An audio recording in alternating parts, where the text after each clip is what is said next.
Kathy. So this is the penultimate session of the day, well, the ultimate session of the day. If your brains are not already exploded with inspiration, we're going to probably try and do a bit more of that over the next hour or so. So my name's Ed. I'm the co-founder of specialist sustainability agency Futerra. I now brand myself as a futurist because I get better paid gigs because nobody wants to book a sustainability guy. But if you say, hey, I'm the future guy, then you get much more bookings. And Futerra is now 17 years old. I always joke that when I first started working in sustainability, it was a bit like wetting yourself whilst wearing a dark suit. No one noticed, but it gave you a warm feeling inside. Now we say it's like teenage sex. Everyone says they're doing it. Very few people actually are. And those that are doing it quite badly. These are old jokes, but I'm an environmentalist, so I recycle them over and over again.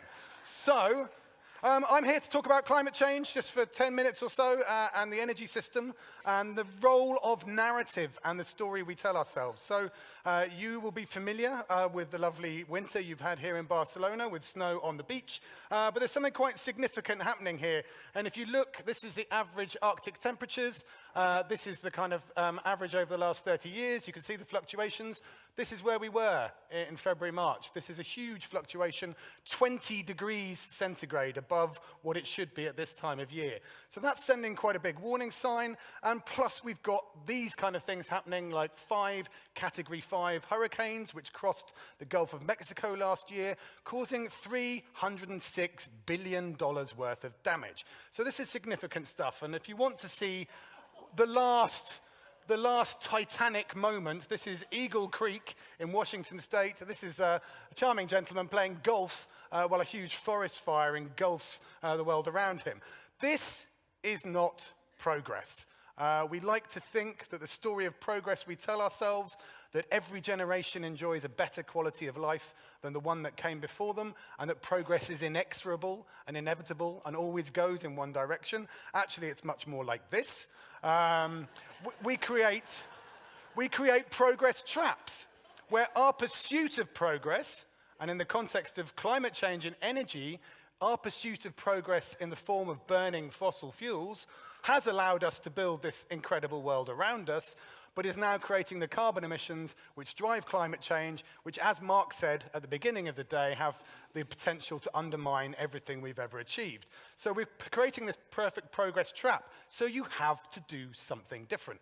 And if you want to see it as starkly as we might want to frame it here, is this idea of unburnable carbon. So actually, this is the global carbon budget, 2 degrees, although the Paris Agreement of 2015 is 1.5 degrees. This is what we can actually burn. This is the global fossil fuel reserves listed as valuable assets on stock exchanges, which we can't burn. So there's 5 times more fossil fuel reserves listed on global stock exchanges than we can actually burn if we want to stay within 2 degrees. And this is an enormous subprime carbon bubble, estimated at $22 trillion worth of assets. Most of your pensions, unless you've screened them for climate risk, are probably embedded in that carbon bubble. So there's something has to change. Even that radical, left-wing, anarchic environmentalist, the governor of the Bank of England, Mark Carney, has said most fossil fuel reserves can't be burned. Plus, we're killing ourselves with all this stuff. Air pollution already kills 1 in 8 people globally. And as a result of that, the International Monetary Fund has actually calculated that the fossil fuel industry enjoys an indirect subsidy of $5 trillion a year for all that sickness, debilitation, and premature death that results. So clearly something needs to change, which is what Paris at the end of 2015 was all about. And then we had he who shall not be named in the White House, saying that the concept of global warming was created by and for the Chinese in order to make US manufacturing non-competitive. And he said, I was elected to represent the people of Pittsburgh, not Paris. At which point the mayor of Pittsburgh stood up and said, we stand with Paris, not with you. And the reason that there is a problem here is that the facts don't matter. You know, facts don't care about your feelings. There's all sorts of opinion being held around climate change and this energy transition we're engaged in, But the facts have to come to the fore. If you want the best illustration of this, this is two graphs. This is the solid evidence of global warming. This is ordinary scientific intelligence against acceptance of anthropogenic climate change evidence. As you'd expect, as intelligence goes up, accepting the evidence also goes up. Until you split out political affiliation, and then conservative Republicans, the more scientifically intelligent they are, the more they reject the evidence of climate change. And this is because it's a threat to their identity. It's a threat to the story they tell themselves about the world. They reject the evidence. They reject the facts. And as Ayn Rand, the author of Atlas Shrugged, said, we can evade reality, but we can't evade the consequences of evading reality. So not only are these people in denial of climate change, they're also in denial of the consequences of climate change. And this is actually what we might call the Geschichtsspalt, to throw a nice, easy, simple German word into the mix, or the story gap. The gap between the old story, which is broken and unraveling, and the new story that we need to live by if we're going to deliver the better future. And dogs sniff bottoms, we tell stories. These are the way we make sense of our relationships with each other and the wider world around us. They're the library of humanity. They're the most powerful organizing framework we have, and we have to tell a better story to speed this energy and climate transition. Because, this is from the Financial Times, it's the big green bang that we are living through the early stages of. This is how renewable energy has already become unstoppable. And this is quite predictable. If we go back to the 70s, it's what we might call Swanson's law, which shows that actually the price of solar photovoltaic modules tends to drop 20% for every doubling of cumulative ship volume. For those of you wrestling with what that might mean, it basically means the price halves every 3 years. And we can see that as you've seen the price come down, unsurprisingly, you've seen the number of solar panels installed and the installed megawatts go up. Again, entirely predictable, 500,000 solar panels being installed every day around the world and more. And where this gets fascinating and where it gets really disruptive is when we hit this point here. So this red line is the new natural gas electricity price. The dotted green line is the average solar medium sunlight location price for solar panels. Around about 2019, solar becomes cheaper in Northern Europe than new natural gas. In the UK, in the last auctioning round for new gas-fired power stations, no one bid. None of the companies want to build one of these things because they're going to be too expensive. This is why Elon Musk, with his integrated business, is really on the money. Because when you start to combine electric vehicles for mobility with the ability to have battery storage for the solar energy you generate at home, plus you have roof tiles, which cost the same as conventional roof tiles, but also generate electricity at the same time, then you have total system disruption coming through as potential. And this is what the Australians quaintly call the utility death spiral. This is what happens. Rooftops go solar, so it means the companies sell less power, but they still have massive fixed costs because they've built things like gas-fired power stations, so they have to service the debt on those investments.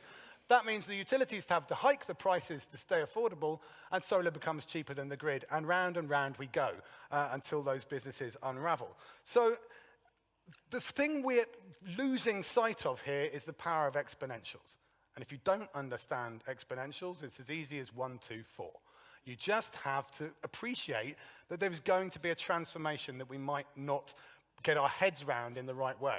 Horror filmmakers know this as the zombie equation. So if we imagine someone in the front row here becomes a zombie, they stand up, and in the first minute, they bite 2 other people in the room who also become zombies. And then in the subsequent minute, those 2 people also go off and bite another 2 people, and so on and so forth. We have time until total zombie would be, this room would be about 6 minutes.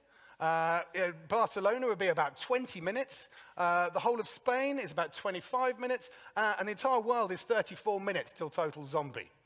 Start running now. And so the same exponential principle applies to solar power. So what is the time until total solar? Well, Ray Kurzweil, Google's futurist, says, installed solar power capacity has doubled 7 times since 2000. If this continues, we will have a totally solar-powered world for electricity in just 12 years' time. Now, that's maybe a little bit optimistic, but if you actually compare several of the different surveys in a meta-analysis, what you find is it tends to come out somewhere between 17 and 25 years. It's quick. So we're involved in a generational shift in the way we generate energy. And the reason we don't understand these exponentials is because we tend to think linearly. This is a wonderful amalgamation of different analyses from the World Energy Outlook, produced by the International Energy Agency.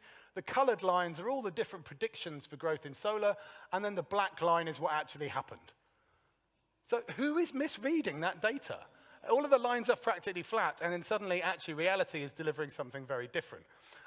This is why, when he who shall not be named says we're going to dig coal, it shows how foolishly short-sighted this is, both commercially and environmentally, because solar already employs more people in US electricity generation than oil, coal, and gas combined. It's not just solar, it's also wind. The next generation of offshore wind turbines in the North Sea, 10 megawatt turbines, will be as high as the Shard in London, Europe's highest building. So we're seeing this mega trend in scalable renewables, which is what makes things like Hinkley C, the new nuclear power station planned for the UK, look even crazier.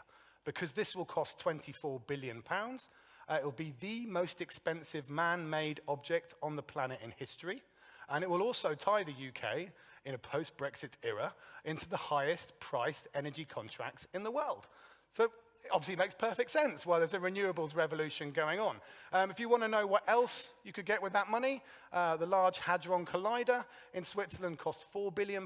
You could have 6 of those. Or the giant pyramid at Cheops cost about £1 billion. So we can have 24 of them, if you fancied that. Marco also talked about the internet earlier, but this is where the factor of democracy comes in. We are going to have a 100% renewable energy powered world. It's not a question of if, it's a question of when. Our challenge is how we draw that date closer towards us, but also how we make it a distributive, regenerative economy, as Kate outlined, where we all become active players participants in a dynamic two-way energy system where we're all both producer and customer. Because otherwise, we'll just be sat at the end of a linear industrial pipe having to pay what the big energy companies tell us we must pay. So 100% renewable energy future can come in 2 forms. It can be democratic or it can be dictatorial. And that's the choice we're facing right now. So everyone says, can you fix the economy and the environment at the same time? I always say, well, if you think you can't, then you have a really tiny mind. We've been inspired all day by people driving innovation and change and actually working out how you reconcile those 2 challenges simultaneously for the best result. And my business partner, Solitaire, my co-founder at Futera, recently wrote a book called The Happy Hero. And in it, she describes quite nicely the sort of therapeutic journey that humanity is currently on. Because what tends to happen is we start off as normal, and then change speeds up. The awareness of crisis grows. We keep trying the old solutions, and anxiety builds. And then we reach a crossroads where we have 3 choices. You can either be bad, so you deny the reality. You blame yourselves. You say humanity deserves it. We're so unworthy. You try to survive and ends in disaster. Or you can be blind, so you delay the action, you don't do the things at scale, you protect the vested interests, you try a few sticking plaster solutions, you still get disaster, you just get disaster delayed. Or, what we're all here about and what we're focused on is how do we be bright? How do we think positively in a sense of pragmatic optimism? How do we explore the new things and opportunities that are right in front of us? And how do we enjoy the positives to get that big payoff? That is the huge challenge that is coming. And as William Gibson, the sci-fi writer, said, the reason we're all optimists is because we're constantly exposed to the brilliant people doing brilliant things. Because the future's out there, it's just not evenly distributed yet. We have all the technologies we need, we have all the money we need.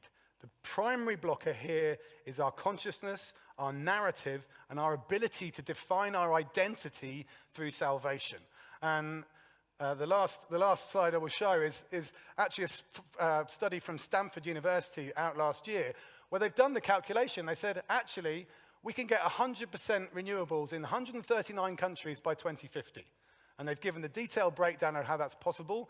Yes, there will be jobs lost, 27.7 million, but also 52 million jobs created. As Mark, my Future colleague, always says, you know, not doing anything about the future will cost, doing something about the future will cost some people their jobs, not doing something about the future will cost everyone their jobs. So that is our challenge. And Donald the Unready, is a little bit like King Canute, trying to hold back that inexorable tide of change. We are that tide of change. You are that tide of change. Let's get out there and make it happen. Thank you.